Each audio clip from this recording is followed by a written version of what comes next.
This video will guide you on how to create a car restoration video using AI. You will learn the complete step-by-step process, from planning the restoration scenes to generating realistic results. The method explained is simple, beginner-friendly, and does not require advanced technical skills. By following this guide, you can create engaging and professional-style car restoration videos using AI tools. Without wasting more time, go to this video's description and grab these prompt templates, then click on the AI restoration section. Here you'll find the master prompt that I've already created for you. This process is very simple. It's just copy and paste. There's nothing advanced you need to do. Let me show you the full process. First, copy the template and open GenSpark AI. Paste the template there and hit enter. After that, it will ask you to enter your main video topic, such as a Coca-Cola vending machine or a Triumph Bonneville motorcycle. You can create any type of restoration video using this universal template that I created for you. So, without wasting more time, make sure to subscribe to my channel and share this video with your friends. After entering the topic, it will start generating the final video prompts.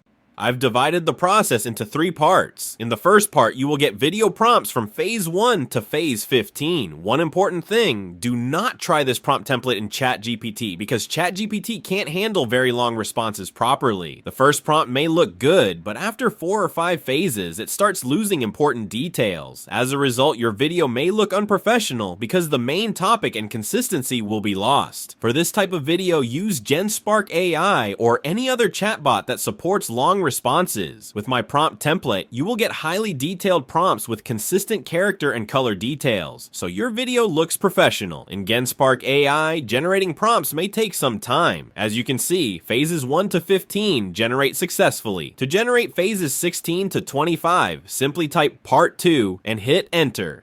I've added more than 40 phases, so you can easily generate a video longer than 10 minutes using this template. Now, let's start generating videos. Go to part 1 and copy phase 1 prompt, starting from object name and ending with action. Phase 2 means the second video prompt, and so on. After copying the first prompt, you'll need the Google VO3 Ultra plan, because you need to generate at least a 10-minute long video. Open Google Flow, start a new project, select text to video, and start generating your first video clip. Now, I'll copy more video prompts and generate additional video clips. In this video, I'll generate a few clips just to show you the main process. Whether you are a beginner or a professional, I've made this process very simple so everyone can benefit from it. 1. Just copy the prompts and generate your videos using VO3. Make sure to name each clip properly, like Scene 1, Scene 2, so you don't get confused later. This method works for both mobile and laptop users. After generating all clips, save them on your mobile or PC. Then open any video editing tool like CapCut, import all the clips, arrange them according to the scene order, and export your final video. You can also adjust colors or add background music. This is a very simple and fast method for generating these types of videos, and here's a small demo that I created using this tutorial.